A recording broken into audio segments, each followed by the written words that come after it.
yepa, yepa, yepa. La Feria del Libro también presenta escritores que no solamente tratan temas económicos como los que hemos desarrollado en estas últimas semanas, sino escritores de verdad, literatos que hacen su función para que la gente conozca lo que están pensando y lo que están haciendo. Antonio Úngar es uno de ellos, un escritor joven, muy talentoso, muy reconocido en Colombia y de afuera, con becas, y que ahora acaba de lanzar su novela Orejas de Lobo, ¿sí? Las orejas del lobo. Las Orejas del Lobo, como de un cuento infantil. Antonio, ¿qué es eso de Las Orejas del Lobo? Pues es un libro raro, son cuentos que funcionan autónomos, pero arman una novela, arman una sola historia. Y el narrador es un niño de entre 4 y 8 años, que cuenta la vida de los adultos desde su punto de vista de niño, digamos, y con su lenguaje de niño. Entonces esa mirada se vuelve casi como la de un extraterrestre, pues, porque nunca sabemos bien cómo es la mirada de un niño. Creemos que son como adultos chiquitos o adultos no completos y realmente tienen otra forma de ver el mundo. Esa es como la historia de ese libro. Pues, ¿qué, por ejemplo, qué forma de ver el mundo tiene un niño de 4 años? Pues por ejemplo creemos que tratan de imitarnos o que tratan de... Claro, esto es una exploración, yo me metí en un experimento de 2 o 3 años muy incompleto, nunca podrá uno devolverse a la infancia, pero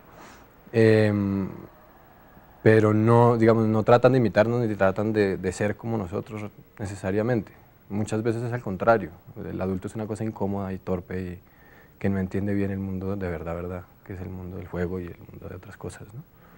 ¿El idiota es el adulto? El idiota es el adulto, claro. Y por otro lado, este niño en particular vive situaciones muy duras, situaciones familiares complicadas y viajes obligados. Y también cómo las interpreta y cómo las cuenta, ¿no? Esa mirada es como viendo el mundo por primera vez siempre. En el cual nosotros tenemos asumido muchas cosas culturales que nos hacen ver, relacionar ideas o relacionar objetos, mientras que un niño lo ve totalmente inocente, entonces la descripción es nueva, ¿no? O esa era la idea del libro, y ahí está. ¿Y la memoria funciona? O sea, cuando Antonio Úngar era niño, ¿todavía le quedan recuerdos al Antonio Úngar ya adulto? Sí, hubo un esfuerzo también en el proceso de escritura. Yo escribí un borrador de unas 250 páginas y publiqué 130 o algo así. Yo siempre hago eso, hago borradores más largos, pero en este especialmente conté una historia lineal y después saqué pedazos, un poco cómo funciona la memoria, ¿no? Que uno se acuerda de imágenes sueltas, uno no se acuerda de toda la narración, de toda la historia lineal, sino que se recuerda como imágenes, ¿no? Pero más que memoria de imágenes mías, había como recuerdos de emociones, digamos, ¿no? Como una memoria de las emociones, una cosa así. Los escenarios y los personajes son otros, los cambio, pero sí que hay un recuerdo de cómo se ve eso, cómo se interpreta, o qué sensación hay frente a otro niño, frente a un adulto, o frente a una mujer, ¿no? Y por otro lado sí lo armé con muchos niños. Yo soy casi que niñera profesional, a mí me gustan mucho los niños y le cuido a los amigos niños y a mis hermanas y a todo el mundo. Y hasta donde puedo, porque los niños tampoco los dejan entrar en los juegos muchas veces en esa vida. Y entonces como estuve así 2 o 3 años metido en ese mundo, viendo cómo funciona. ¿Y conoció a algún niño especial de esos que cuida, que le dio ideas? Sí, hay muchos niños, Había un niño, por ejemplo, que se disfrazaba de sus personajes imaginarios. Entonces se ponía furioso porque nadie lo reconocía en el colegio, ¿no? Todos iban de Batman y Robin y él iba a su personaje y nadie lo reconocía, entonces siempre salía bravísimo. Bueno, muchas situaciones de niños, ¿no? O niños violentos, por ejemplo. Esa idea de que el niño es bueno y lo contamina la sociedad, yo no la creo, ¿no? Niños que les tocaba defenderse en situaciones extremas en colegios duros y se defendían con todo, pues. Por ejemplo. Sí, por ejemplo, a través de otro trabajo que estaba haciendo hace un año, un niño en un barrio muy duro de Bogotá, al cual todo el tiempo los otros niños lo estaban persiguiendo, lo estaban molestando porque era bajito, porque era gordito, hasta que un día se hartó y les cascó a todos. Y se acercó un profesor y le cascó al profesor, ¿no? Hay que mandarle a Uribe. Sí, exacto. Y como si realmente somos todos animales y estos son animales, digamos, más chiquitos y más puros, pero pues tienen los mismos instintos y las mismas carencias, ¿no? Entonces fue muy divertido como volver a ese narrador. ¿Y quién debe leer un libro de niños, narrado por niños? Pues yo creo que todo el mundo, yo no sé, digamos, los niños no pueden ser adultos porque no han pasado por ahí, pero todos fuimos niños. Y todos somos niños, ¿no? Y en situaciones extremas muchas veces nos sale ese niño primario y actuamos así. Y todo el mundo, yo creo, ¿no? Ahora estaban diciendo en el lanzamiento, y la gente de la editorial que estaba funcionando entre niños, que a mí me sorprende, porque cuenta situaciones muy duras, a pesar de que la mirada es una mirada de un niño que no, obviamente no puede ser pura de un niño, porque sería ilegible, ¿no? Sino que tiene como un espacio ahí entre el niño y el adulto, ¿no? Para poderse construir literariamente. Pero parece que está funcionando entre niños grandes, digamos, niños de 12, 13, 14 años. Pero cualquier adulto ha pasado por la infancia, pues, o tiene hijos, ¿no? Yo creo que conecta con todo el mundo, pues. Sí. ¿Y hace lecturas del texto a los niños, por ejemplo? No, nunca lo he intentado. Acaba de salir, hace una semana está en librerías, pero no lo he intentado. La investigación entonces está basada en su trabajo de niñero. Sí, y mucho en mi memoria eso, como de los afectos y de mis hermanas, por ejemplo, y mis primos. Yo pues tenía muchos niños alrededor, vecinos, de juegos. Sí, como en esa memoria de todo lo que sucede en el mundo infantil, que todos tenemos, ¿no? Un poco, si uno hace esfuerzos de devolverse a esa memoria. También un proceso que hice fue como tratar de recordar más de lo que creía que recordaba, ¿no? Y de investigar también cuáles de esos recuerdos son reales, que es una cosa que asumimos que lo que pensamos que son nuestros recuerdos son reales y muchas veces está construido a partir de una foto o de algo que alguien contó o que uno mezcló después, o de la televisión, o de cualquier cosa, ¿no? Entonces investigar qué de todo eso es real. Y ahí ¿no? Yo creo que ningún recuerdo es objetivo y real, ¿no? La imaginación es lo que mejor funciona en la memoria. Sí, sí, un poco, yo creo que es inevitable, y la interpretación también, un poco como la historia, ¿no? Que la historia depende de quién la cuente, desde dónde la cuente, cambia. Es una reivindicación de los viejos lo que está escribiendo, los que pierden la memoria. Sí, bueno, vamos a ver. Es la segunda novela, no, ha escrito varias novelas, pero la anterior fue una novela bastante desgarradora, fuerte, intensa, polémica en muchos círculos. Cuéntenos un poco de esa reacción que hubo frente a su novela anterior. Sí, la anterior, un poco yo siento que tenía como un objetivo que yo no me di cuenta, un objetivo inconsciente de enfurecer al lector un poco, ¿no? De enfrentarlo y chocarlo. Esta es lo contrario, ¿no? Esta es un juego, pues. Pero el comienzo del anterior es este mismo niño.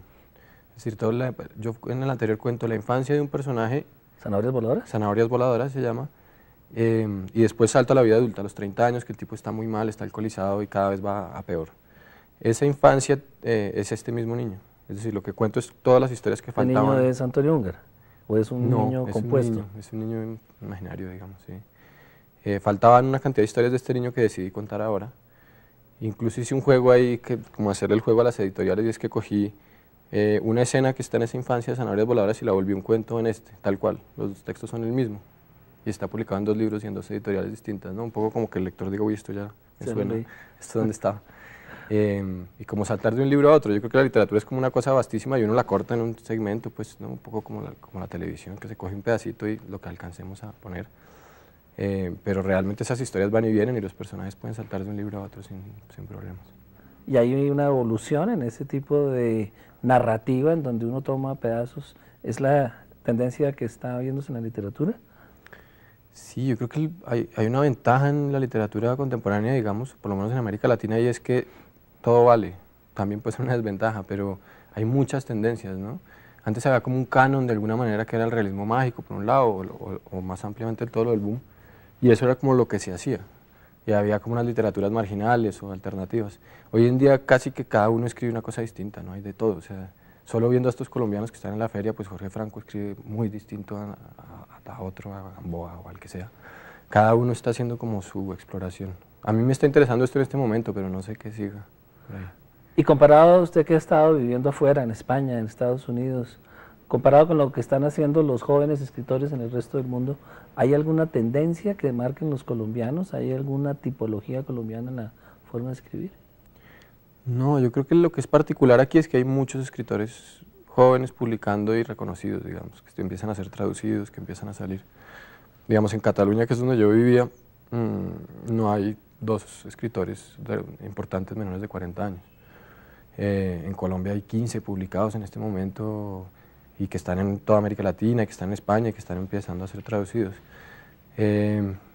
Hay como una tendencia, una reacción, pero yo creo que es pasajera, como a refugiarse en lo más pequeño, en lo íntimo, como a contar la vida propia o a contar cosas de una casa, digamos, o de la cotidianidad, como reacción a estas grandes novelas como las de García Márquez, ¿no? De estas sagas que además contaban la historia de un país.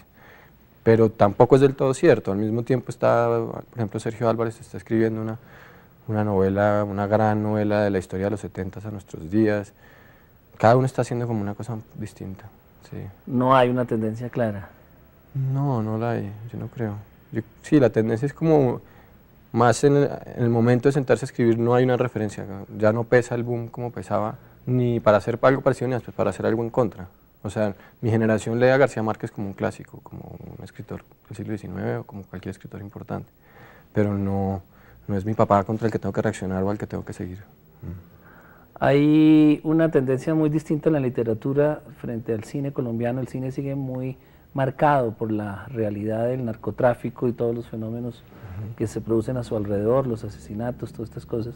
Y en la literatura esa corriente, aunque también se ha trabajado, pues es apenas una corriente dentro de un contexto de temas mucho más amplios. ¿Por qué? Sí, bueno, yo creo que hay un factor que no explica del todo, pero es una cosa temporal, y es que muchas de estas películas que están haciendo son basadas en novelas que se hicieron a finales de los 90, ¿no? En libros de Vallejo, de Jorge Franco, que ya pasaron por ahí y hasta ahora hay el dinero y todo lo que exige el cine pues para hacer una producción grande de una de esas novelas. Y por otro lado, una historia de narcotráfico se presta mucho más para el cine, ¿no? Es decir, para mantener la atención de un público encerrado 2 horas en un espacio oscuro, para hacer una cosa rápida y efectiva. Y el cine siempre ha estado, pienso yo, mucho más conectado como con esa realidad histórica, digamos, con esa realidad del día a día de un país, ¿no? La literatura no. La literatura también, pero ha tenido la opción de no hacerlo, digamos, ¿no? De universo psicológico, es decir, hacer una película de un libro de Kafka es muy difícil, ¿no? Es un universo mental complicadísimo en donde no hay acción, prácticamente, ¿no? Es un tipo que está paranoico, 400 páginas, se puede contar en literatura, pero hacer una película de eso hay que volverlo imágenes, hay que volverlo acción. Es mucho más fácil coger una historia que estuviera sucediendo en Europa en ese momento de acción, ¿no? ¿Se está acercando a la literatura a la forma de narrar del cine? Sí, yo creo que está cogiendo como elementos del cine que son muy interesantes, pues, y que son de alguna manera, yo creo que los escritores de la generación anterior eran mucho más rigurosos en su estudio de la literatura, es decir, yo creo que un tipo como García Márquez se sentaba y estudiaba mucho más que nosotros. Pero todo ese tiempo que no usamos en el estudio tan riguroso, se nos va en cine, por ejemplo, o se nos va en televisión, o se nos va en viajar. Y eso necesariamente afecta a la literatura. Entonces, por ejemplo, ese sistema de edición que yo le decía, si usted, no sé, si usted ve Siriana, por ejemplo, o muchas películas contemporáneas, pero Siriana esta que salió ahorita, de George Clooney, es el mismo sistema de edición, cuenta trozos de una realidad y el espectador arma esos vacíos y construye una cosa, que es un poco sacado de Dogma, lo que están haciendo los nórdicos en cines desde finales de los 90. Pero sí que hay esas correlaciones, hay muchas más que no sé en este momento cuáles son, pero sí que se sienten. Porque para mí es igual de importante una buena película que un buen libro a la hora de escribir. Pero lo que quiero decir es que se aprecia como una especie de mixtura entre el lenguaje cinematográfico y el lenguaje narrativo de la literatura, o sea, se usan técnicas narrativas visuales en la literatura de hoy. Sí, sí, claramente. Incluso escritores muy importantes contemporáneos, como Vikram Seth o como muchos escritores contemporáneos, escriben guiones al tiempo, escriben cine. Son guionistas. Ya seguimos, Antonio, vamos a hacer un corte aquí burocrático.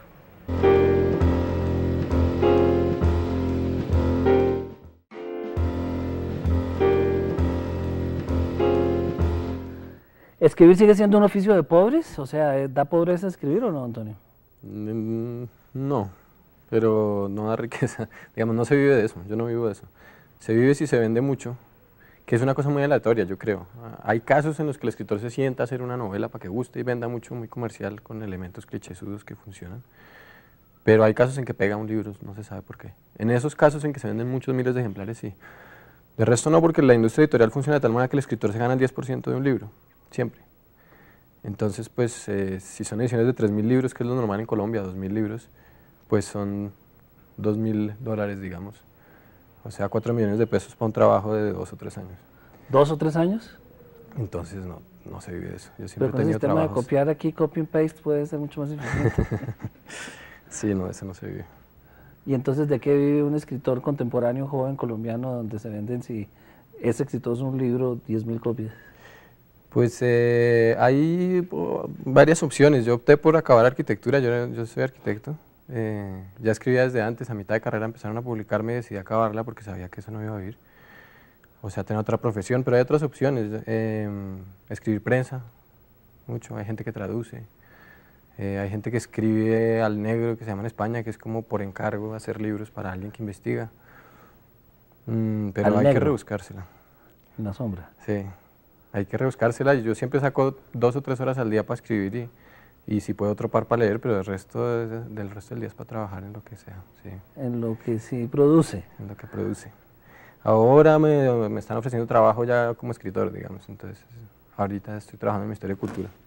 ¿Qué hace en el Ministerio de Cultura? Me ofrecieron coordinar una cosa, yo paralelamente a la escritura he dado talleres de literatura desde hace años y me ofrecieron coordinar una cosa que se llama la Red Nacional de Talleres de Literatura, que realmente son talleres de escritura creativa. Entonces la idea es como coger a gente que está empezando a escribir y que no tiene como los canales para que comparar esos textos, corregirlos, que los lea alguien, publicarlos y dar como esas oportunidades. Entonces son talleres en 20 y pico de ciudades, vamos a ver cuántas exactamente, pero 22 más mínimo, en los cuales va a haber un tallerista local que tiene un grupo de unas 30 adultos escribiendo durante un año y al tiempo hay unas figuras que hemos llamado tutores, pero no es el nombre más correcto, que son escritores reconocidos que digamos apadrinan una de esas ciudades y están al tanto de lo que pasa ahí, van 2 veces al año, leen los textos.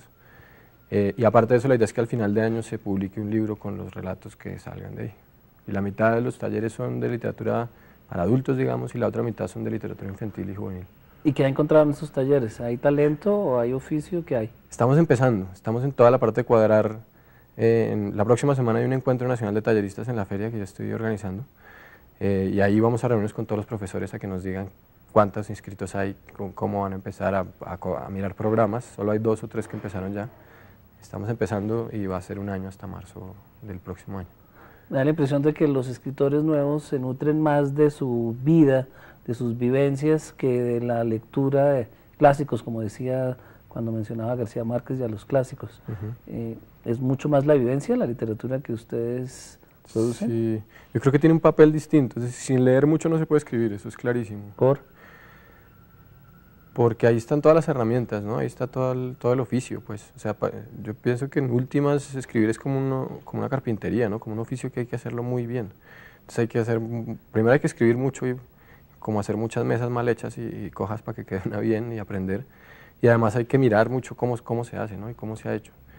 Por otro lado, cuando empieza a leer mucho la literatura se vuelve como una realidad paralela. Es decir, pero si toma el Quijote de Cervantes, ¿a quién leyó? ¿cómo así? O sea, el Quijote sigue siendo el gran texto de la literatura hispanoamericana. ¿Y cuáles eran sus lecturas? Claro, claro. ¿Cuál era su oficio? ¿Era solo él? Sí, sí, sí. Lo que quiero decir es que no veo porque hay una relación entre Sí, es leer cierto, mucho y escribir. es cierto. Pero sí, hay que ser Cervantes por un lado y por otro lado porque la literatura ha cambiado mucho, ¿no? Desde ese momento hasta ahora.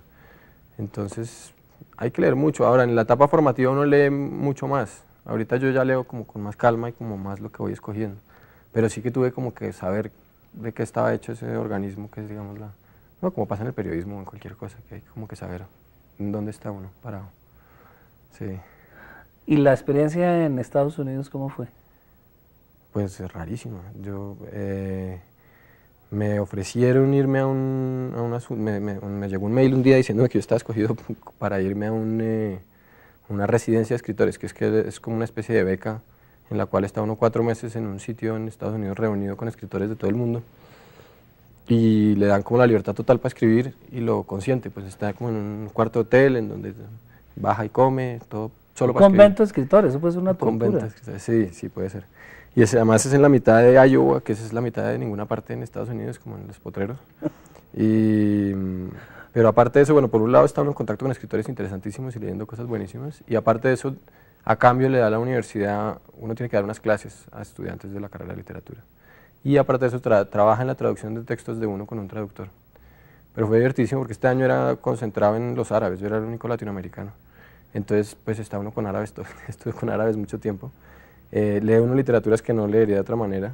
Por ejemplo, en el mundo árabe la poesía es el gran género, no es la prosa. Entonces es divertísimo porque para ellos las novelas y los cuentos y eso no importa un carajo, lo importante es la poesía, ¿no? Es basura. Y aparte de eso había europeos del este y bueno, muy, muy interesante estar ahí. ¿Y qué más aprendió ahí? Pues como, ¿qué aprendí? ¿Cómo ¿Qué está? conoció de autores nuevos, por ejemplo, de los árabes? Hay mucha cosa, hay cosas muy interesantes pasando en prosa en árabes en Europa. Había 3 o 4, había un marroquí que vive en Holanda, había un hijo de iraquíes alemán, había un sirio español. Entonces toda esa mezcla como del mundo árabe y del mundo religioso con la realidad europea, con la realidad de una ciudad grande, produce cosas muy interesantes en prosa que vale la pena leer. Y por otro lado Estados Unidos, que uno tiene como un prejuicio muy grande y al final de la cosa se hacía como un paseo por ciudades grandes de Estados Unidos leyendo textos en Nueva York y en Chicago y pues le cambian la imagen de los gringos. Claro, si los gringos realmente son una fábrica de escritores, tienen escritores en todas partes y extraordinarios. Ya volvemos a conversar con Antonio Unger en 2 minutos.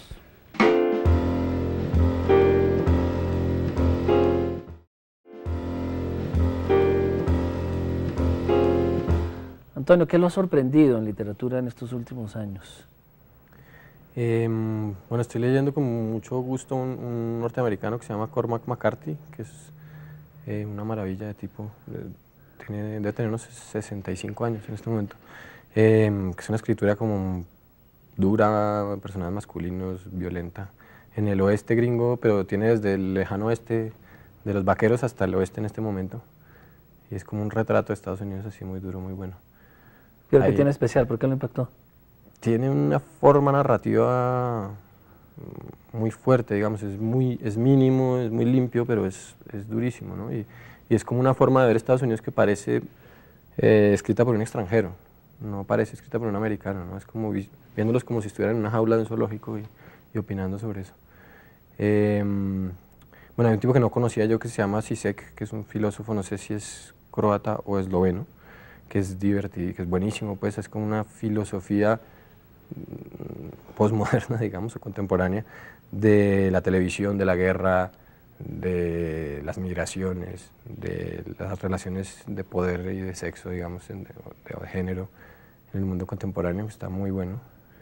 De estos escritores que estaban en el programa de Estados Unidos de Iowa, había una poetisa que se llama Sahide Kundos, había un sirio que se llama Mohamed Ali, que es como el gran escritor de televisión del mundo árabe, que es buenísimo, pues unos guiones divertidísimos, unos melodramas buenísimos.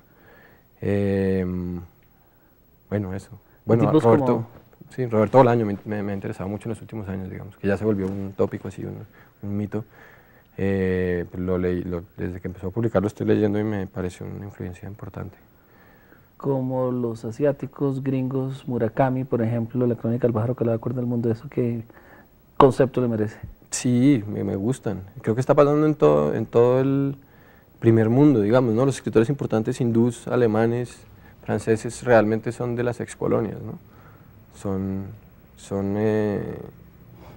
escritores que vienen de India o que vienen del sur de Asia o que vienen del África. Hay cosas interesantísimas ahí. ¿Qué le recomienda a los colombianos leer? ¿Qué les recomiendo leer? Mi libro. No, mentiras. Esos libros que dije. ¿Cuentos sí. infantiles? También cuentos infantiles. Hay una colección lindísima ahorita que se llama La Iguana, de Ediciones B, que vale la pena, no es porque sean editoriales, es una colección muy buena con magníficos ilustradores, que antes esos libros eran carísimos en Colombia, importados y traducidos, y están ahí muy baratos, muy buenos.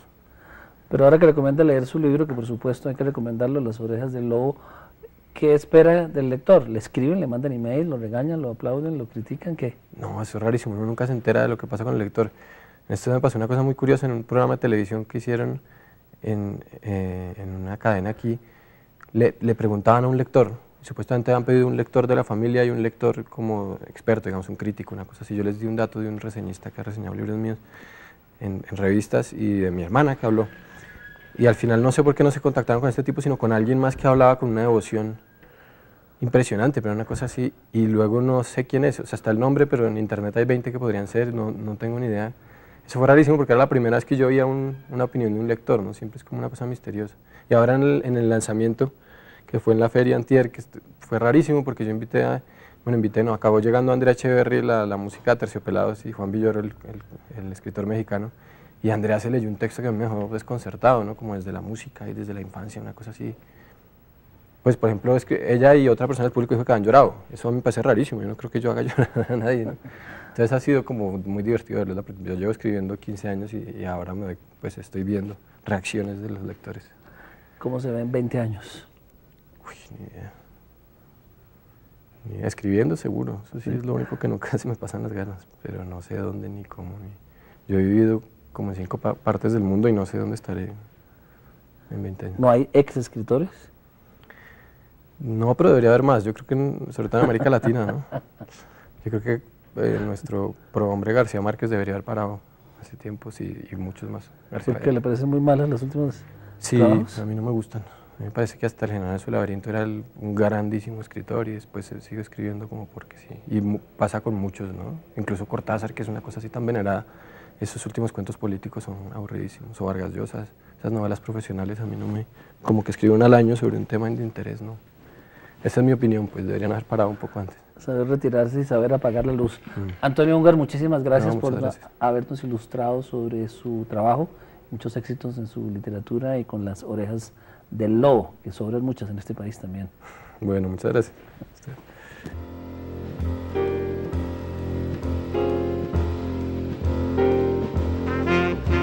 Yapa, yapa, yapa.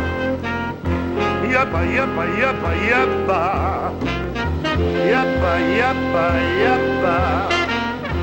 Yapa, yapa, yapa, yapa. Y a pas plus belle que cette grue. Plus infidèle, y a pas non plus.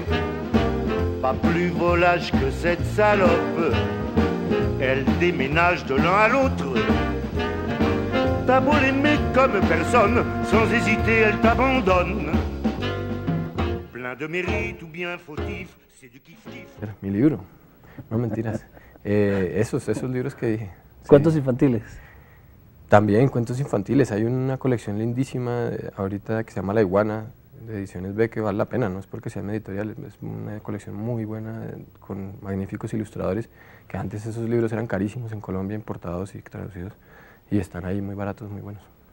Pero ahora que recomienda leer su libro, que por supuesto hay que recomendarlo, Las orejas del lobo, ¿qué espera del lector? ¿Le escriben, le mandan email, lo regañan, lo aplauden, lo critican? ¿Qué? No, eso es rarísimo, uno nunca se entera de lo que pasa con el lector. Esto me pasó una cosa muy curiosa en un programa de televisión que hicieron en una cadena aquí. Le preguntaban a un lector, supuestamente habían pedido un lector de la familia y un lector como experto, digamos, un crítico, una cosa así. Yo les di un dato de un reseñista que ha reseñado libros míos en revistas y de mi hermana que habló. Y al final no sé por qué no se contactaron con este tipo, sino con alguien más que hablaba con una devoción impresionante, pero una cosa así. Y luego no sé quién es, o sea, está el nombre, pero en internet hay 20 que podrían ser, no tengo ni idea. Eso fue rarísimo porque era la primera vez que yo oía una opinión de un lector, ¿no? Siempre es como una cosa misteriosa. Y ahora en el lanzamiento, que fue en la feria antier, que fue rarísimo porque yo acabó llegando Andrea Echeverry, la música de Terciopelados, y Juan Villoro, el escritor mexicano, y Andrea se leyó un texto que me dejó desconcertado, ¿no? Como desde la música y desde la infancia, una cosa así. Pues, por ejemplo, es que ella y otra persona del público dijo que habían llorado. Eso me parece rarísimo, yo no creo que yo haga llorar a nadie, ¿no? Entonces ha sido como muy divertido verlo. Yo llevo escribiendo 15 años y ahora pues estoy viendo reacciones de los lectores. ¿Cómo se ve en 20 años? Uy, ni idea. Ni idea. Escribiendo seguro, eso sí es lo único que nunca se me pasan las ganas, pero no sé dónde ni cómo. Yo he vivido como en 5 partes del mundo y no sé dónde estaré en 20 años. ¿No hay ex escritores? No, pero debería haber más. Yo creo que, sobre todo en América Latina, ¿no? Yo creo que nuestro prohombre García Márquez debería haber parado hace tiempo, sí, y muchos más. Porque le parecen muy malas las últimas Sí, trabajos. a mí no me gustan. A mí me parece que hasta El General de su laberinto era un grandísimo escritor y después sigue escribiendo como porque sí. Y pasa con muchos, ¿no? Incluso Cortázar, que es una cosa así tan venerada. Esos últimos cuentos políticos son aburridísimos. O Vargas Llosa, esas novelas profesionales a mí no me... Como que escriben al año sobre un tema de interés, ¿no? Esa es mi opinión, pues deberían haber parado un poco antes. Saber retirarse y saber apagar la luz. Antonio Ungar, muchísimas gracias muchas por gracias. habernos ilustrado sobre su trabajo. Muchos éxitos en su literatura y con Las orejas del lobo, que sobran muchas en este país también. Bueno, muchas gracias.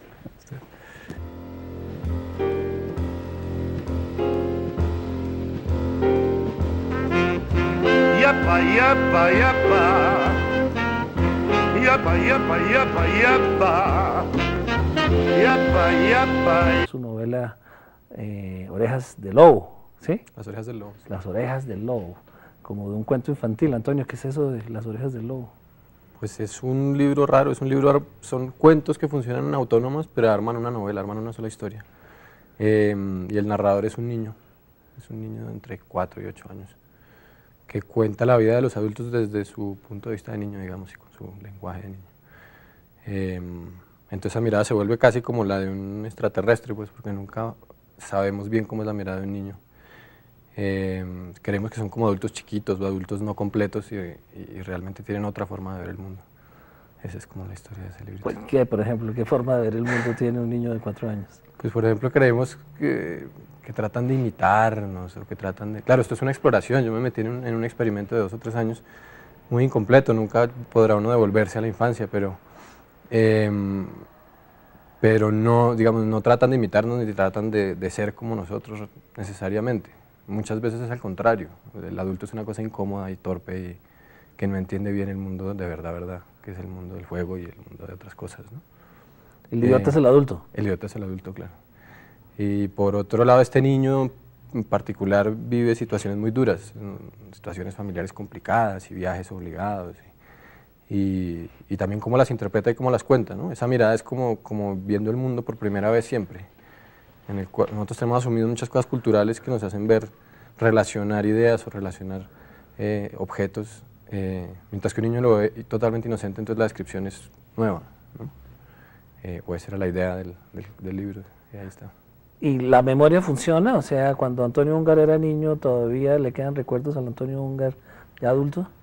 Sí, hubo un esfuerzo también en el proceso de escritura. Yo escribí un borrador de unas 250 páginas y publiqué 130 o algo así. Yo siempre hago eso, hago borradores más largos, pero en este especialmente conté una historia lineal y después saqué pedazos, un poco como funciona la memoria, ¿no? Que uno se acuerda de imágenes sueltas, uno no se acuerda de toda la narración, de toda la historia lineal, sino que se recuerda como imágenes, ¿no?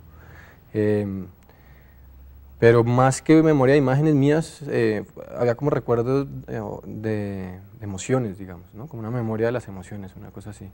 Los escenarios y los personajes son otros, los cambio, pero sí que hay un recuerdo de cómo se ve eso, cómo se interpreta, o qué sensación hay frente a otro niño, frente a un adulto, o frente a una mujer, ¿no? Y por otro lado sí lo armé con muchos niños. Yo soy casi que niñera profesional, a mí me gustan mucho los niños y le cuido a los amigos niños y a mis hermanas y a su hermano. Y hasta donde puedo, porque los niños tampoco los dejan entrar en los juegos muchas veces en esa vida. Y entonces como estuve así 2 o 3 años metido en ese mundo, viendo cómo funciona. ¿Y conoció a algún niño especial de esos que cuida, que le dio ideas? Sí, hay muchos niños, hay muchos niños. No, yo creo que lo que es particular aquí es que hay muchos escritores jóvenes publicando y reconocidos, digamos, que empiezan a ser traducidos, que empiezan a salir. Digamos, en Cataluña, que es donde yo vivía, no hay 2 escritores importantes menores de 40 años. En Colombia hay 15 publicados en este momento y que están en toda América Latina, que están en España y que están empezando a ser traducidos. Hay como una tendencia, una reacción, pero yo creo que es pasajera, como a refugiarse en lo más pequeño, en lo íntimo, como a contar la vida propia o a contar cosas de una casa, digamos, o de la cotidianidad, como reacción a estas grandes novelas como las de García Márquez, ¿no? De estas sagas que además contaban la historia de un país. Pero tampoco es del todo cierto. Al mismo tiempo está, por ejemplo, Sergio Álvarez está escribiendo una novela, una gran novela de la historia de los 70s a nuestros días. Cada uno está haciendo como una cosa distinta. Sí. No hay una tendencia clara. No, no la hay, yo no creo. Sí, la tendencia es como más en el momento de sentarse a escribir no hay una referencia. Ya no pesa el boom como pesaba, ni para hacer algo parecido ni para hacer algo en contra. O sea, mi generación lee a García Márquez como un clásico, como un escritor del siglo XIX o como cualquier escritor importante, pero no es mi papá contra el que tengo que reaccionar o al que tengo que seguir. Hay una tendencia muy distinta en la literatura frente al cine colombiano. El cine sigue muy marcado por la realidad del narcotráfico y todos los fenómenos que se producen a su alrededor, los asesinatos, todas estas cosas. Y en la literatura esa corriente, aunque también se ha trabajado, pues es apenas una corriente dentro de un contexto de temas mucho más amplios. ¿Por qué? Sí, bueno, yo creo que hay un factor que no explica del todo, pero es una cosa temporal, y es que muchas de estas películas que están haciendo son basadas en novelas que se hicieron a finales de los 90, ¿no? En libros de Vallejo, de Jorge Franco, que ya pasaron por ahí y hasta ahora hay el dinero y todo lo que exige el cine pues para hacer una producción grande de una de esas novelas. Y por otro lado, una historia de narcotráfico se presta mucho más para el cine, ¿no? Es decir, para mantener la atención de un público encerrado 2 horas en un espacio oscuro, para hacer una cosa rápida y efectiva. Y el cine siempre ha estado, pienso yo, mucho más conectado como con esa realidad histórica, digamos, con esa realidad del día a día de un país, ¿no? La literatura no. La literatura también, pero ha tenido la opción de no hacerlo, digamos, ¿no? De universo psicológico, es decir, hacer una película de un libro de Kafka es muy difícil, ¿no? Es un universo mental complicadísimo en donde no hay acción, prácticamente, ¿no? Es un tipo que está paranoico, 400 páginas, se puede contar en literatura, pero hacer una película de eso hay que volverlo imágenes, hay que volverlo acción. Es mucho más fácil coger una historia que estuviera sucediendo en Europa en ese momento de acción, ¿no? ¿Se está acercando a la literatura a la forma de narrar del cine? Sí, yo creo que está cogiendo como elementos del cine que son muy... Pues hay varias opciones. Yo opté por acabar arquitectura, yo soy arquitecto. Ya escribía desde antes, a mitad de carrera empezaron a publicarme y decidí acabarla porque sabía que eso no iba a vivir. O sea, tener otra profesión, pero hay otras opciones. Escribir prensa, mucho, hay gente que traduce. Hay gente que escribe al negro, que se llama en España, que es como por encargo hacer libros para alguien que investiga. Pero Al hay que negro. rebuscársela. En la sombra. Sí, hay que rebuscársela. Yo siempre saco 2 o 3 horas al día para escribir y si puedo otro par para leer, pero del resto del día es para trabajar en lo que sea, sí, En lo que sí produce. en lo que produce. Ahora me están ofreciendo trabajo ya como escritor, digamos, entonces ahorita estoy trabajando en el Ministerio de Cultura. ¿Qué hace en el Ministerio de Cultura? Me ofrecieron coordinar una cosa, yo paralelamente a la escritura he dado talleres de literatura desde hace años y me ofrecieron coordinar una cosa que se llama la Red Nacional de Talleres de Literatura, que realmente son talleres de escritura creativa. Entonces la idea es como coger a gente que está empezando a escribir y que no tiene como los canales para que comparar esos textos, corregirlos, que los lea alguien, publicarlos y dar como esas oportunidades. Entonces son talleres en 20 y pico de ciudades, vamos a ver cuántas exactamente, pero 22 más mínimo, en los cuales va a haber un tallerista local que tiene un grupo de unas 30 adultos escribiendo durante un año y al tiempo hay unas figuras que hemos llamado tutores, pero no es el nombre más correcto, que son escritores reconocidos que digamos apadrinan una de esas ciudades y están al tanto de lo que pasa ahí, van 2 veces al año, leen los textos. Y aparte de eso, la idea es que al final de año se publique un libro con los relatos que salgan de ahí. Y la mitad de los talleres son de literatura para adultos, digamos, y la otra mitad son de literatura infantil y juvenil.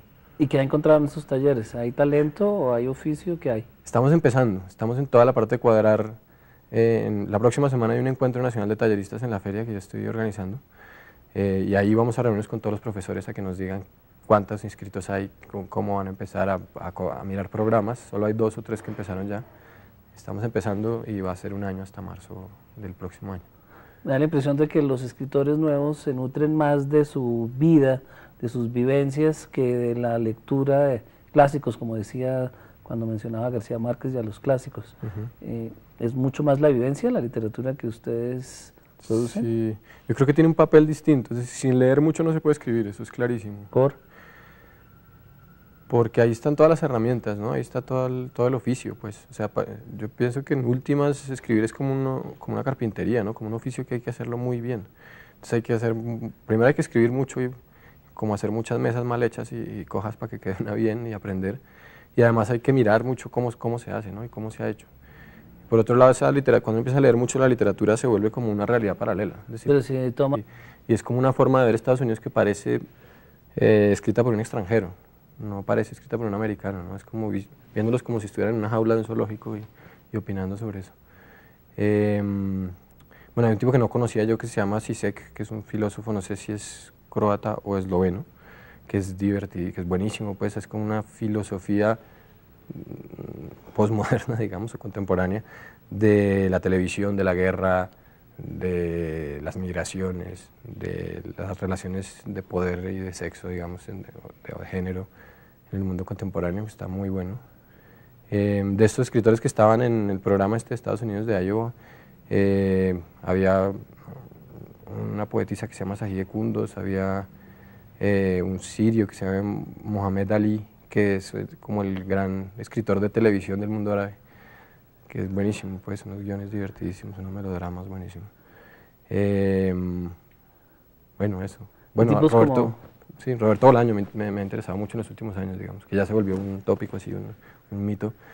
Pues lo leí, desde que empezó a publicar lo estoy leyendo y me pareció una influencia importante. Como los asiáticos, gringos, Murakami, por ejemplo, la crónica del pájaro que le da cuerda al mundo, ¿eso qué concepto le merece? Sí, me gustan. Creo que está pasando en todo el primer mundo, digamos, ¿no? Los escritores importantes hindús, alemanes, franceses, realmente son de las excolonias, ¿no? Son escritores que vienen de India o que vienen del sur de Asia o que vienen del África. Hay cosas interesantísimas ahí. ¿Qué le recomienda a los colombianos leer? ¿Qué les recomiendo leer? Mi libro. No, mentiras. Esos libros que dije. ¿Cuentos Sí. infantiles? También cuentos infantiles. Hay una colección lindísima ahorita que se llama La Iguana, de Ediciones B, que vale la pena, no es porque sean editoriales, es una colección muy buena con magníficos ilustradores, que antes esos libros eran carísimos en Colombia, importados y traducidos, y están ahí muy baratos, muy buenos. Pero ahora que recomienda leer su libro, que por supuesto hay que recomendarlo, Las orejas del lobo, ¿qué espera del lector? ¿Le escriben, le mandan email, lo regañan, lo aplauden, lo critican? ¿Qué? No, eso es rarísimo, uno nunca se entera de lo que pasa con el lector. En esto me pasó una cosa muy curiosa en un programa de televisión que hicieron en una cadena aquí. Le preguntaban a un lector, supuestamente habían pedido un lector de la familia y un lector como experto, digamos un crítico, una cosa así. Yo les di un dato de un reseñista que ha reseñado libros míos en revistas y de mi hermana que habló. Y al final no sé por qué no se contactaron con este tipo, sino con alguien más que hablaba con una devoción impresionante, pero una cosa así, y luego no sé quién es, o sea, está el nombre, pero en internet hay 20 que podrían ser, no tengo ni idea. Eso fue rarísimo porque era la primera vez que yo oía una opinión de un lector, ¿no? Siempre es como una cosa misteriosa. Y ahora en el lanzamiento, que fue en la feria antier, que fue rarísimo porque yo ahorita que se llama La Iguana, de Ediciones B, que vale la pena, no es porque sean editoriales, es una colección muy buena con magníficos ilustradores, que antes esos libros eran carísimos en Colombia, importados y traducidos, y están ahí muy baratos, muy buenos. Pero ahora que recomienda leer su libro, que por supuesto hay que recomendarlo, Las orejas del lobo, ¿qué espera del lector? ¿Le escriben, le mandan email, lo regañan, lo aplauden, lo critican? ¿Qué? No, eso es rarísimo, uno nunca se entera de lo que pasa con el lector. En esto me pasó una cosa muy curiosa en un programa de televisión que hicieron en una cadena aquí. Le preguntaban a un lector, supuestamente habían pedido un lector de la familia y un lector como experto, digamos un crítico, una cosa así. Yo les di un dato de un reseñista que ha reseñado libros míos en revistas y de mi hermana que habló. Y al final no sé por qué no se contactaron con este tipo, sino con alguien más que hablaba con una devoción impresionante, pero una cosa así, y luego no sé quién es, o sea, está el nombre, pero en internet hay 20 que podrían ser, no tengo ni idea. Eso fue rarísimo porque era la primera vez que yo oía una opinión de un lector, ¿no? Siempre es como una cosa misteriosa. Y ahora en el lanzamiento, que fue en la feria antier, que fue rarísimo porque yo acabó llegando Andrea Echeverry, la música de Terciopelados, y Juan Villoro, el escritor mexicano, y Andrea se leyó un texto que me dejó desconcertado, ¿no? Como desde la música y desde la infancia, una cosa así.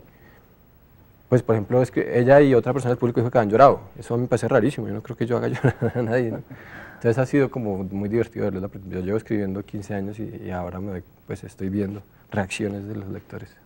¿Cómo se ve en 20 años? Uy, ni idea. Ni idea. Escribiendo seguro, eso sí es lo único que nunca se me pasan las ganas, pero no sé dónde ni cómo. Yo he vivido como en 5 partes del mundo y no sé dónde estaré en 20 años. ¿No hay ex escritores? No, pero debería haber más, yo creo que sobre todo en América Latina, ¿no? Yo creo que nuestro prohombre García Márquez debería haber parado hace tiempo, sí, y muchos más. ¿Porque le parecen muy malas las últimas Sí, trabajos? a mí no me gustan. A mí me parece que hasta El General de su laberinto era un grandísimo escritor y después él sigue escribiendo como porque sí. Y pasa con muchos, ¿no? Incluso Cortázar, que es una cosa así tan venerada, esos últimos cuentos políticos son aburridísimos. O Vargas Llosa, esas novelas profesionales a mí no me... Como que escriben al año sobre un tema de interés, ¿no? Esa es mi opinión, pues deberían haber parado un poco antes. Saber retirarse y saber apagar la luz. Antonio Ungar, muchísimas gracias No, por gracias. habernos ilustrado sobre su trabajo. Muchos éxitos en su literatura y con Las orejas del lobo, que sobran muchas en este país también. Bueno, muchas gracias.